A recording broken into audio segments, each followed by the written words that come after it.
أما بعد وشفيعنا وحبيبنا ومولانا محمد صلى الله عليه وعلى آله وأصحابه وبارك وسلم শুকরিয়া আদায় করতেছি মহান রব্বুল আলামিনের দরবারে আজকে সুন্দর সম্মেলন করার জন্য। আমার সহযোদ্ধা ভাইরা, মেঘ দেখে তুই করিস নে ভয়, আড়ালে তার সূর্য হাসে। আমরা 5 ওয়াক্ত নামাজ পড়ি বছরকে বছর, যুগ যুগ, কিন্তু নামাজ পড়ার পরে আমরা কখনোই কিন্তু হতাশ হই না। কিন্তু দেখা যায় যে আজকে আমরা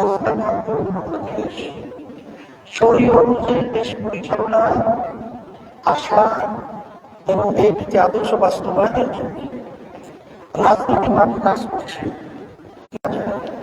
যে আমাদের মধ্যে অনেকের দীর্ঘদিন পথ চলায় লক্ষ্য এবং আমাদের যে চিন্তা চেতনা বাস্তবায়ন না হওয়ায় অনেকে হতাশাগ্রস্ত এবং বিভিন্ন ধরনের হীনমন্যতায়। এরা কিন্তু সম্পূর্ণ একটা, আমি বলবো গ্রাম্য কথা বলে যে কাপুরুষতার একটা লক্ষ্য। আমি পরিষ্কারভাবে আপনাদেরকে বলছি, আল্লাহ রাব্বুল আলামিন বলেছেন তোমাদের ভয় চিন্তা নাই, তোমরাই বিজয় হবে। মুমিনের চরিত্র অর্জন করতে হবে। আমরা এই দেশে জন্মগ্রহণ করেছি, এই দেশকে আমরা ভালোবাসি, আর ঈমানের একটা অংশই হলো দেশকে ভালোবাসা। এই 55 বছর চলছে স্বাধীনতার পরে, যে আশা লক্ষ্য উদ্দেশ্য নিয়ে লক্ষ লক্ষ মানুষ জীবন দিয়েছে, মাতার সন্তানকে হারালো, পঙ্গু হলো, সাম্য, ন্যায় বিচার প্রতিষ্ঠা, সামাজিক এবং মানবাধিকার, যেটাকে বলা হয় মানবতা। কিন্তু আমরা দেখলাম যারা দেশ পরিচালনা করেছে, এদের মাধ্যমে গতকালকে রাত্রে আপনারা দেখেছেন একটা উদীয়মান, একটা তরুতাজা একটা ছেলে, আমাদের যুব আন্দোলনের দায়িত্বশীল, ওকে কিভাবে নির্মমভাবে তাকে হত্যা করা হলো।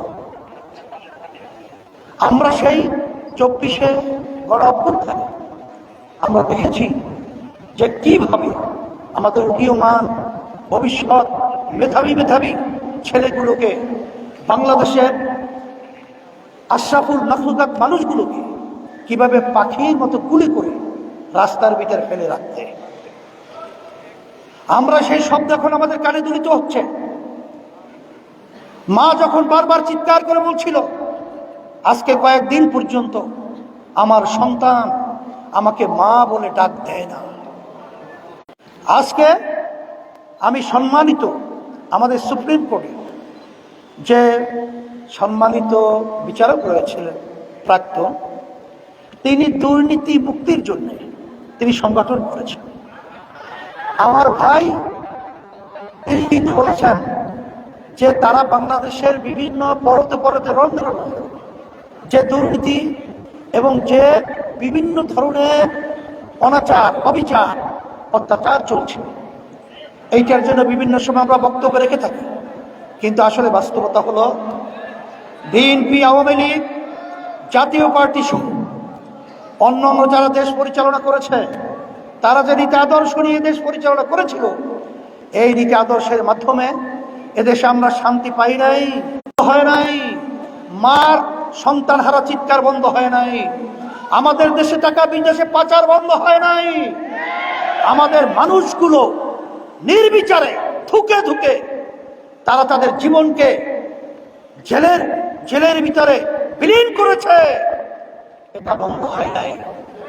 এই জন্য সম্মেলনের মাধ্যমে বলবো যে আজকে প্রধানমন্ত্রীকে আমি লক্ষ্য করে বলছি, বর্তমান সরকারকে বলছি, প্রধানমন্ত্রী কথা এবং তাদের তৎপরতা দেখতে তো ভালোই লাগে, কিন্তু তার আশেপাশে যারা রয়েছে তাদের তৎপর হতে হবে।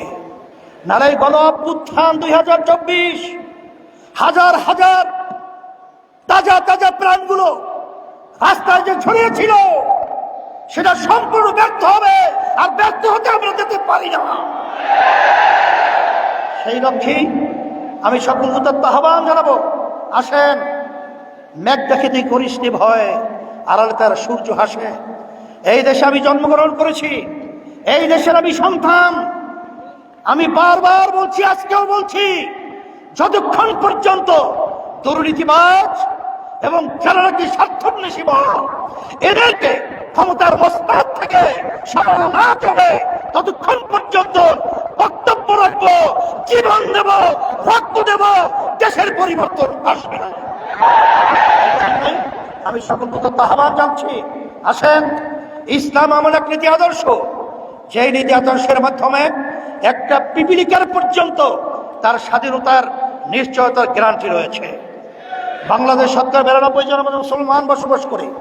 আমি সকল উদাত্ত আহ্বান জানাবো, আমরা বিএনপির দেশ পরিচালনা দেখেছি, আওয়ামী লীগের দেশ পরিচালনা দেখেছি, জাতীয় পার্টির দেখেছি, আর বারবার তাদেরকে নতুন শাড়ি পরিয়ে আবার নতুন বউ সাজিয়ে তাদের মাধ্যমে দেশ সুন্দর পাবো, সুন্দর করব, এই চিন্তাটা সম্পূর্ণ অমূলক এবং অযৌক্তিক।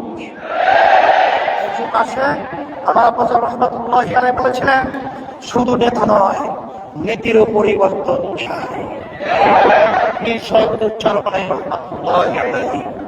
সেই হিসাবে আমাদেরকে ভয় দেখিয়ে যেভাবে মুসলমান সন্তানদের ভিতরে যে একটা ভয় ঢুকিয়ে দিয়েছে, ইসলাম তো ভয়ের জন্য আসে নাই। ইসলাম তো শান্তি, ইসলাম তো সবার জন্য কল্যাণ, এমনকি বিজাতিদের পর্যন্ত তার স্বাধীনতার নিশ্চয়তার কল্যাণ গ্যারান্টি রয়েছে ইসলামের মধ্যে।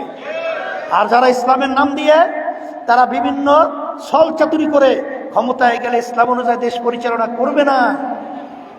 এরা বিভিন্ন ধরনের ছল চাতুরি করে আমাদের বাংলাদেশের মানুষকে বোকা পেয়ে ধোঁকা দিয়ে বারবার স্বার্থান্বেষী মহলগুলো স্বার্থ উদ্ধার করেছে। আর নয়, আর ধোঁকাবাজদেরকে নয়, আর খুনিদেরকে নয়, আর দুর্নীতিবাজদের নয়, সৎ মানুষকে, ভালো মানুষকে, ভালো নীতিকে রাষ্ট্রীয় পর্যায়ে বাস্তবায়ন করতে পারলে এদেশে আবার স্বর্ণের দেশ দেখতে পাবো। করে সকলকে ধন্যবাদ জানিয়ে আমি আমার আলোচনা শেষ করছি। আর 2025-26 ঢাকা উত্তরে মহানগর কমিটি বিলুপ্ত ঘোষণা করছি। আর নতুন কমিটি হিসাবে 2 জনের নাম আমি ঘোষণা করছি। 27-28 কমিটি সভাপতি হিসেবে মোহাম্মদ আতিকুর রহমান মুজাহিদ,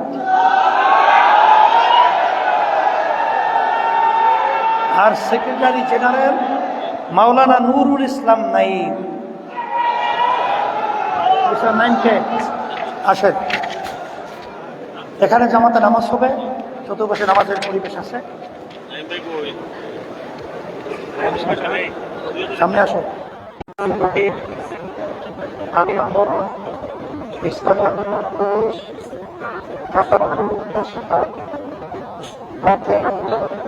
নিযুক্ত হয়ে আল্লাহ তাআলাকে সাক্ষী রেখে ওয়াদা করছেন, আমি আল্লাহ তাআলা সন্তুষ্টির উদ্দেশ্যে আন্দোলনের সম্প্রসারণ, মজবুতি অর্জন ও মূল লক্ষ্য হাসিলে সর্বাত্মক। আমিন। হ্যাঁ, ও আমাদের সাবেক সভাপতিকে দায়িত্ব থেকে আপাতত আমরা সরায় রাখার কারণ হলো কেন্দ্রের বড় দায়িত্ব পালন করার পুরো দায়িত্ব তার মাথায় হয়েছে।